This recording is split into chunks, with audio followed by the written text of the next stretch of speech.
If you would turn, let's celebrate together. You may be seated.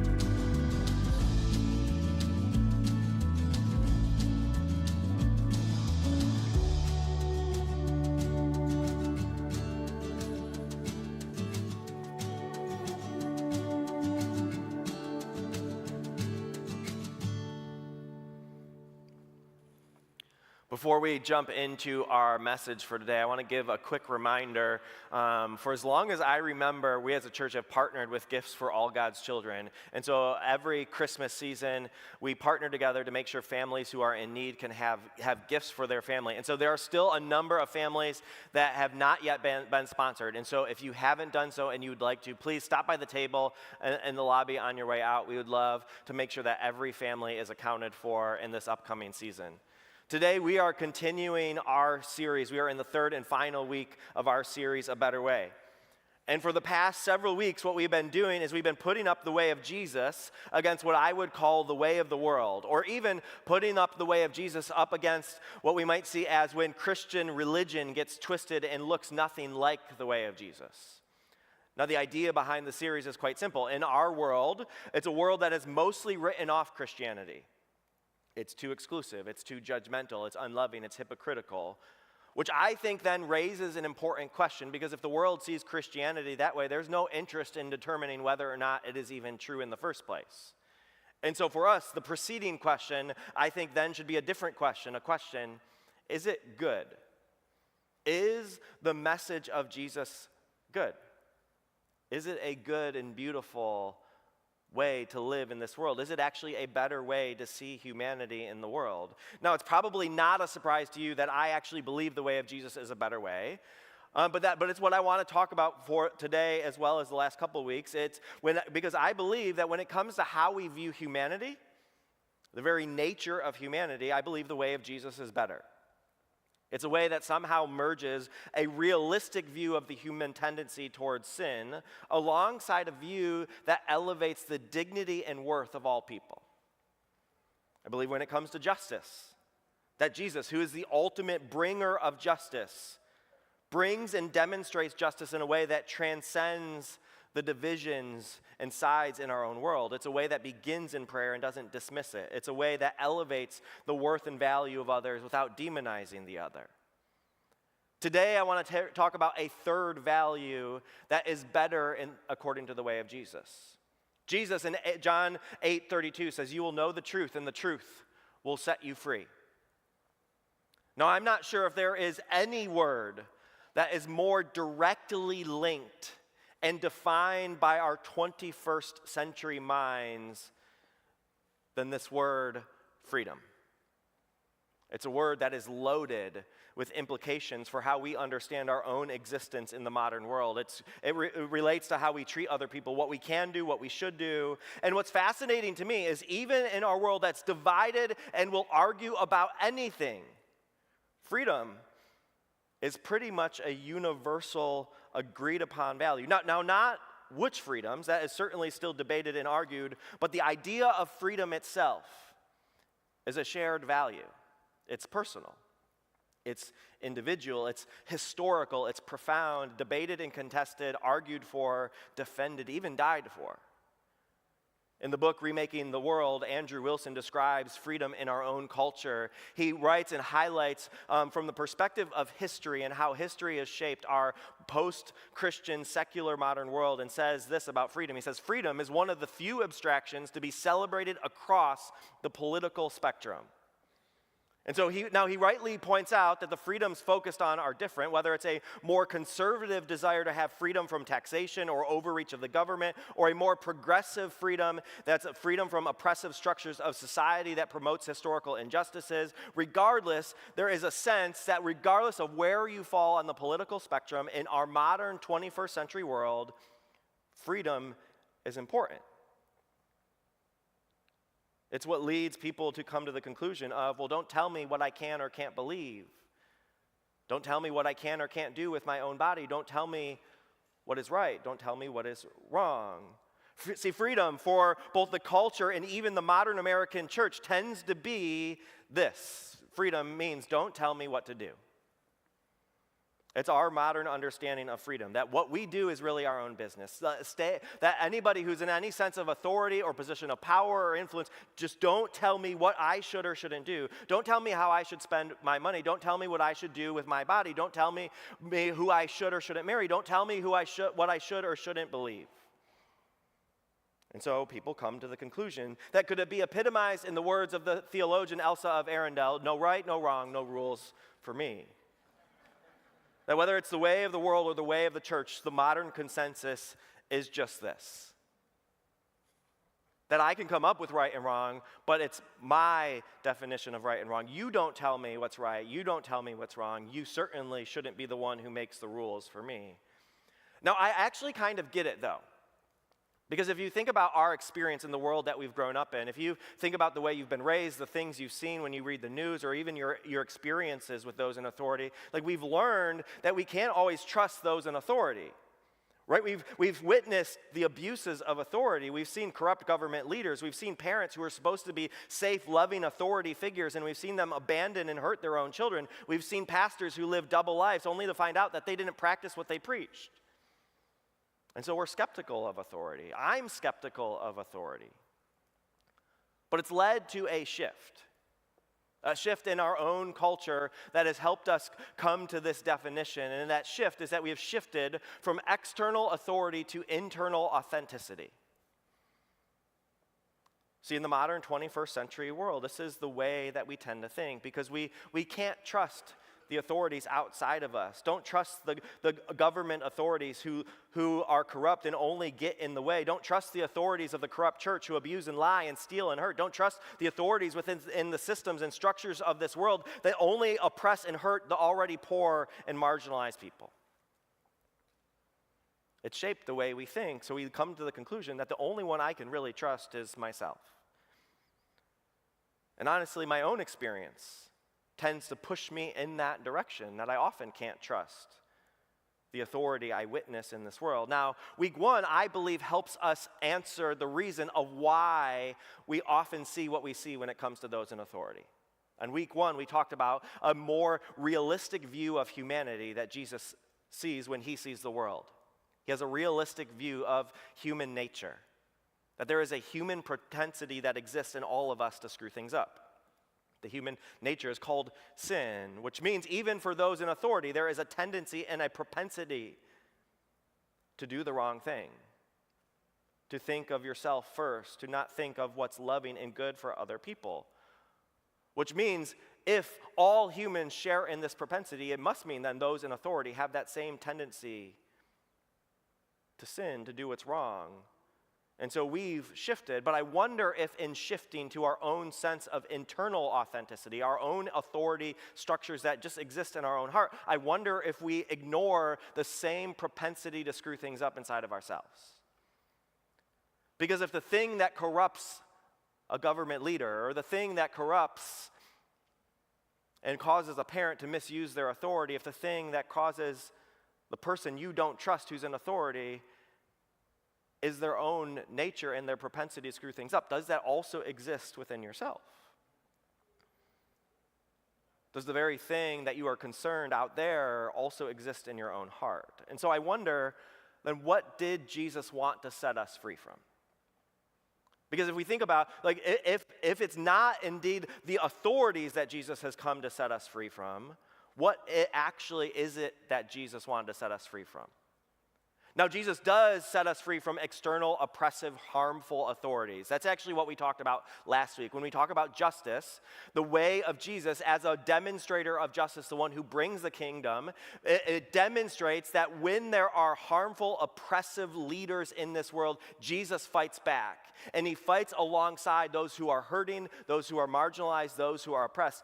But when it comes to the way of freedom and the way scriptures talk about freedom, Jesus has something better in mind than simply freedom from external authority. Jesus talks about something far greater, far more freeing than we could possibly imagine. And so I want to read for us from the book of Galatians chapter 5. In Galatians chapter 5, the Apostle Paul writes a letter to one of his early churches, and he writes regarding what he calls freedom in Christ. And what's interesting by the language of freedom is if we interpret freedom through the lens of our modern American mind, what we'll find is very quickly what he seems to be describing doesn't sound like what we would have in mind when we think of freedom. Listen to the way he describes the freedom that Jesus invites us to. You, my brothers and sisters, were called to be free, but do not use your freedom to indulge the sinful nature. Rather, serve one another in love. The entire law is summed up in a single command: love your neighbor as yourself. If you keep on biting and devouring each other, watch out, or you will be destroyed by each other. So I say, live by the Spirit, and you'll not gratify the desires of the sinful nature. For the sinful nature desires what is contrary to the Spirit, and the Spirit what is contrary to the sinful nature. They are in conflict with each other, so that you do not do what you want. But if you are led by the Spirit, you are not under the law.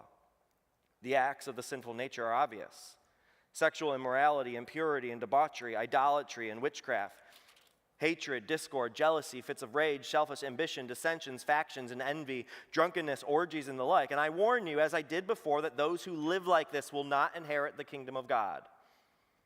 But the fruit of the Spirit is love, joy, peace, patience, kindness, goodness, faithfulness, gentleness, and self-control.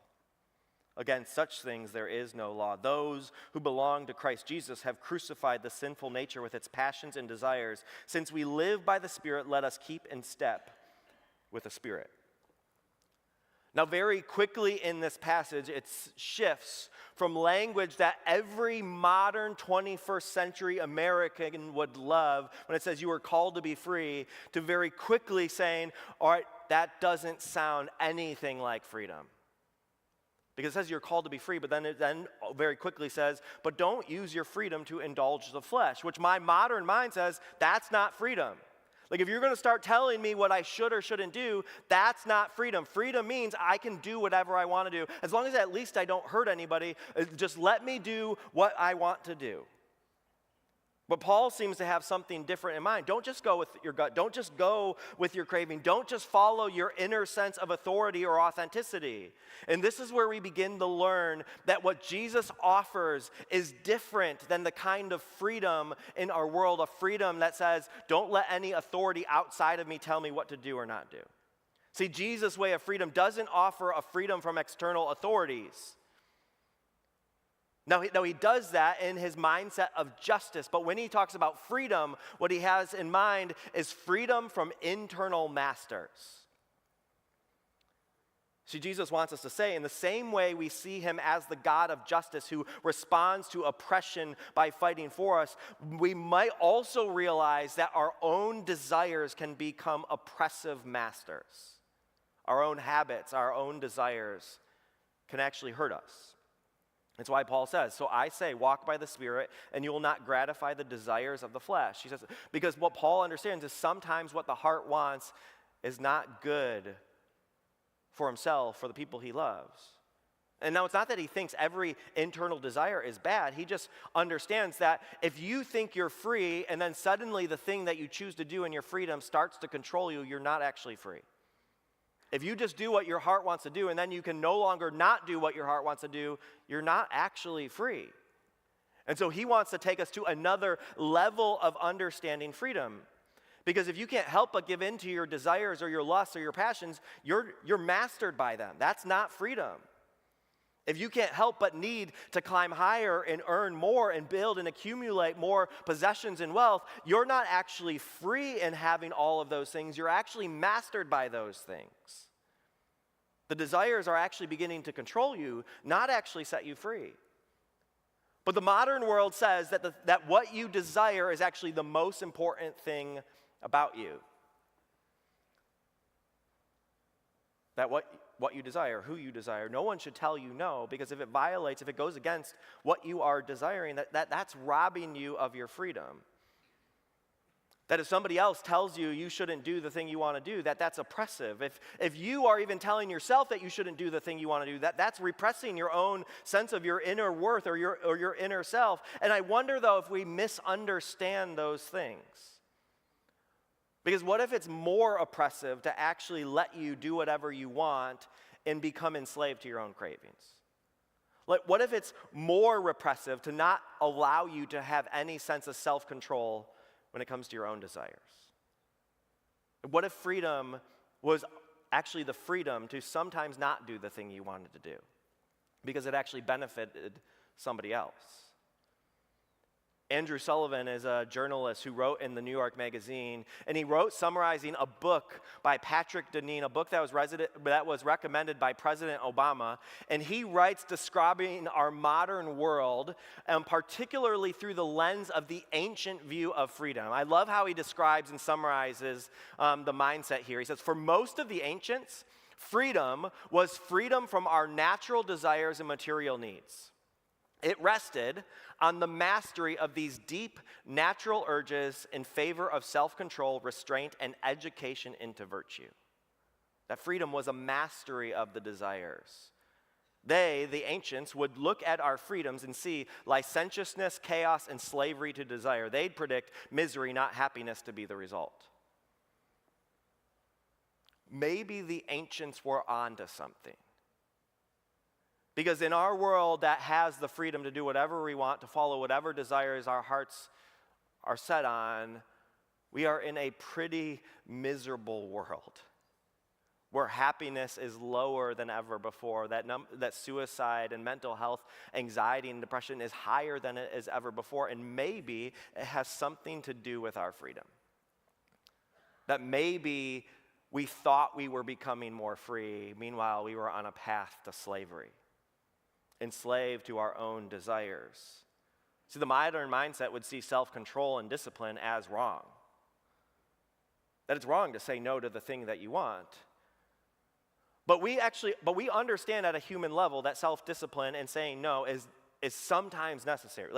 There are situations where we still understand that that's important. Like if you're a parent and have kids, you know that after Halloween, your kids could have an unlimited supply of candy. And if you just don't ever, you want to be a good parent. You don't want to withhold their joy and their experience of pleasure in enjoying all that candy, right? Do you?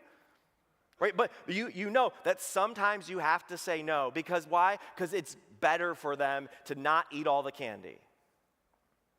It's not because I want to ruin their joy. No, I have their well-being in mind when I say no to them having more candy. Because I know that tomorrow will be miserable for everybody. Because they won't sleep, they'll have a stomach ache, we'll all not sleep, and we will all have a terrible day if we just eat all the candy we want to have. Why? Because sometimes saying no is actually better for us. And it's not because I'm worried about them having self-image issues. No, it's simply I want them to learn to say no. And so sometimes to help them learn to say no, I'm going to say no for them so that they learn just because they crave it doesn't mean they should have it. Now, they still get candy, right? You give that they learn to have in moderation, to control those cravings so that they can experience the joy of having pleasure in moderation the way that it was actually meant to be, not ruining the entire next day. You do that. You can do this as adults, right? When you go to send somebody a text message, don't you go back and edit that message before you send the message? Sometimes you realize, I shouldn't say everything that's on my mind. Right, even, I don't know if you know this, so this might be the best help that you might get today. Your phones actually have an undo feature. When you send the message, you can unsend the message now. If you didn't know this, congratulations, you have just saved a lot of relationships. But your phones actually have now been designed that you can unsend messages. Why? Because the creators of the technology realize also that you shouldn't say some of the things you want to say. That you shouldn't say everything that comes to your mind, that sometimes the thing that's on your heart, the thing that your inner self believes is absolutely true is not the thing that you should say to another person. Because you get it, sometimes it's better to not do the thing that you want to do. And so Paul, he just wants to practically help the people he's pastoring. And so he lists some things out, which would be scandalous in our own world. To say, all right, I've got a bunch of things that in my experience I've learned become enslaving to people. And so he says, here's some of the things: sexual immorality, impurity, debauchery, idolatry, witchcraft, hatred, discord, jealousy, fits of rage, selfish ambition, dissensions, factions, and envy, drunkenness, orgies, and the like. And his intention with the list isn't to be like, all right, let me pick out a few of the big ones. That is, I'm gonna pick on certain people that I know really have a problem with these. No, his intention with the list is if you can't find yourself on this list, you are in denial of the problem. The point with the list is that we all have some desires that if we let those desires, they will become master over us. And you could live in such a way where you're just looking for relationship after relationship, and you're swiping right, looking for the next fix because it makes you feel good. That you so struggle with the way you think about yourself that the only way you can feel valuable is if you hook up with somebody, because then at least they gave you the attention and the time, and you finally feel like you're worth something. That way, that becomes enslaving to you. And maybe it felt good to finally feel worth something. But in the long run, it becomes master over you. That it may feel good to finally respond in anger, like to have that rage, to let the rage out, because you have to say the thing, and it may make you feel really good, but eventually that's going to own you, and you can't help not say the thing that's on your mind. You can't help but not post the thing that you feel about the person. You can't help but not do it, and that's going to own you, because then suddenly you can't ever not say it. And then you're not free. You're going to turn to a drink, or you're going to smoke in order to self-medicate something you're feeling. And maybe it helped provide some relief, but then maybe in time, in misuse and abuse, you're trapped. Always needing more, finding that those things own you. That you can't help in your work, that you are always jealous of the person who has more or has the better position. And so you respond, and you work longer hours, and you try to buy, and you try to compete with the thing so that you can respond out of your jealousy, and eventually that you'll find out that owns you. See, it's not repressive to recognize those things. It's potentially freeing. Because all of these things are about your brain chemistry. And when you turn to one of these things, it releases a chemical in your brain called dopamine, and it feels really good. It's why sin is always good for a season. Because your brain says, that feels really good. But what Paul wants, when Paul invites us into freedom, he's inviting us into a different chemical in our brain called serotonin. That's what gives you joy. That's happiness. And so you can seek momentary hits of dopamine, or you can pursue a lifelong feeling of serotonin. That only comes in pursuit of Jesus, in freedom that comes by sometimes denying yourself the craving. In the Bible, there's a guy by the name of Solomon. He writes a book called Ecclesiastes. He puts this to the test. He actually sees it as his own experiment of sorts so that you don't have to do the experiment. And so he has all the money you could imagine. He can throw the parties that you couldn't dream of, brings in whoever he wants, buys whatever he wants, can sleep with whoever he wants. Like you name it, Solomon gets it. And so he says, I'm going to put pleasure to the test to determine what will happen. And so he comes to the conclusion in the book of Ecclesiastes that says it's meaningless. That my pursuit for pleasure is meaningless. It's a chasing after the wind because I'm never satisfied. He learns that if you don't deny your cravings, it doesn't actually get you what you're craving. That there's something better. And so I wonder, like, what would it look like if we found that better? And how would we find that? Now, I believe that better way exists when we can't trust the external authorities and we can't trust the internal ones. There is one authority we can trust. It's Jesus. And Jesus says in his freedom, there's fruit. There's fruit in verse 22, and it says the fruit is love and joy and peace, patience, kindness, goodness, faithfulness, gentleness, and self-control. Like, could you imagine a world that looked like that? Because if our world doesn't look like that, then I would argue that we're probably not living in freedom. Imagine if our homes were more filled with love and more joy. Imagine if our communities were more peace-filled. Imagine if your workplace was more patient and kind. Imagine if the people in your life that wanted to live with goodness and faithfulness. Imagine if in the midst of debate and division that we responded with gentleness. Imagine if instead of seeing it as repressive, what if we celebrated self-control? See, that would be freedom. Now, there are two important realities when it comes to how we understand freedom that are both true at the same time, and that's this: you are free and you are becoming free. When Jesus gave his life for you, your freedom was won for you. It was purchased by his death and resurrection. And when he declares it's finished, it is finished. It's complete. In John 8:36, it says, if the Son sets you free, you are free indeed. And so when Jesus says that, he's not saying like you're almost free.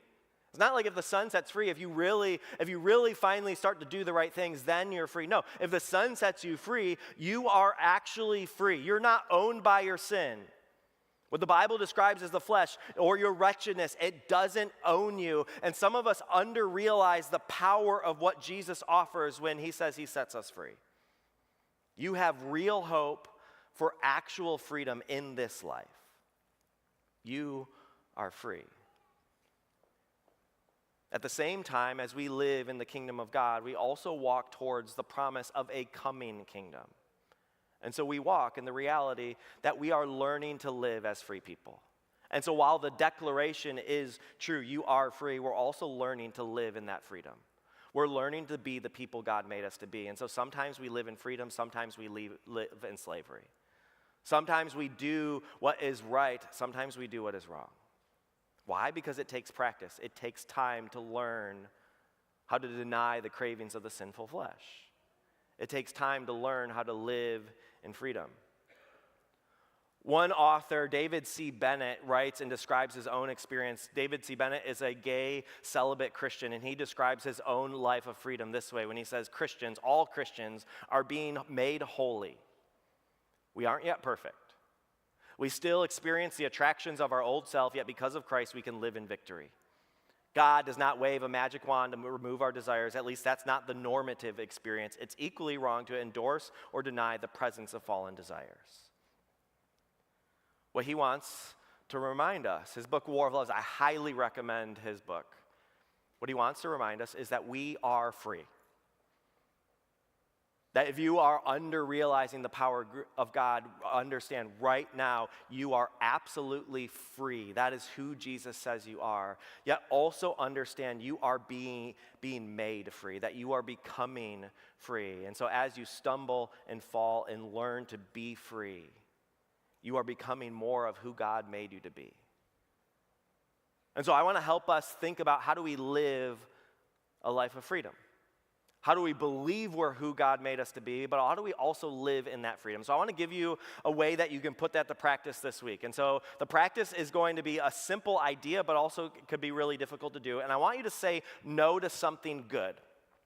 Now, Paul had a list in Galatians 5 of some things that you should say no to that I would say, all right, those are big, difficult, important battles to fight. But I want to bring it down a little bit easier, kind of lower the bar in terms of the battle. One, I want it to be something that's attainable. Some of those fights are lifelong battles with the flesh. But I also want to bring it to a low-risk thing. Like when you fail in one of the fights against the things Paul lists, you feel the hurt and the pain and the slavery of those things. So I want to pick something that if you fail in one of these ideas, that there's not really much consequence in it. And so it's just a way for us to put it to practice. So I want you to say no to something good. And so maybe food would be an example.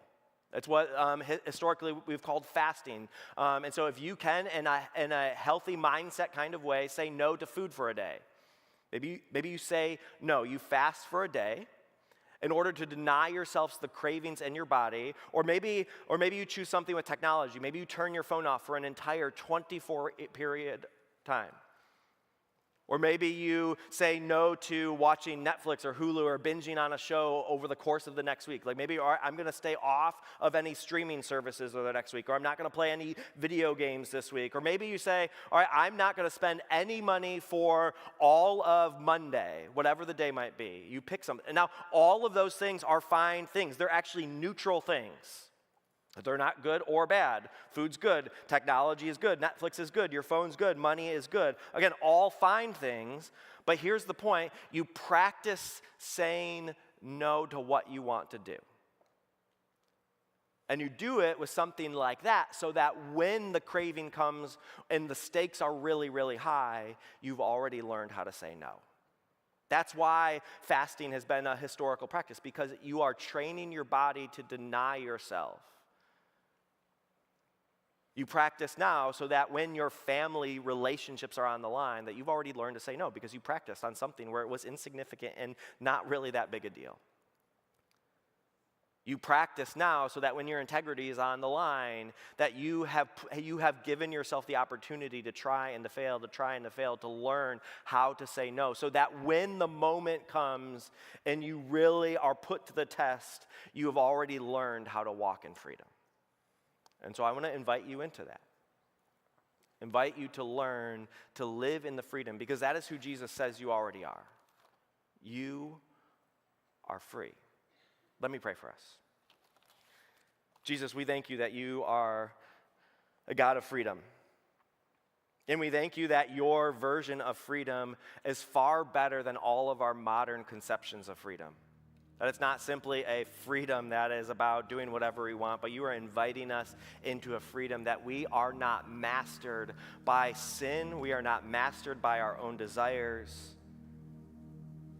But Jesus, you have invited us to be free as we follow you, as we trust you. And Jesus, I pray against any desire, any things that enslave us in this room. I pray that you would break off the chains of slavery for any of those things.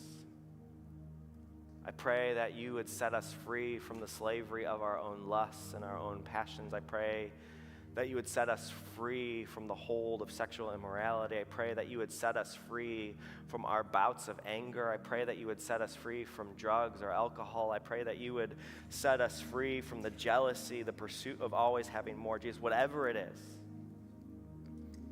I pray that we would experience real freedom. Not freedom because we did all the right things or said the right things, and not freedom because we simply are being authentic with ourselves, but freedom because we believe that we are who you say we are, that we would experience your truth and that truth would set us free. Jesus, help us to live knowing that truth and walking in that truth by the power of your Spirit. We love you, Jesus. Help us to trust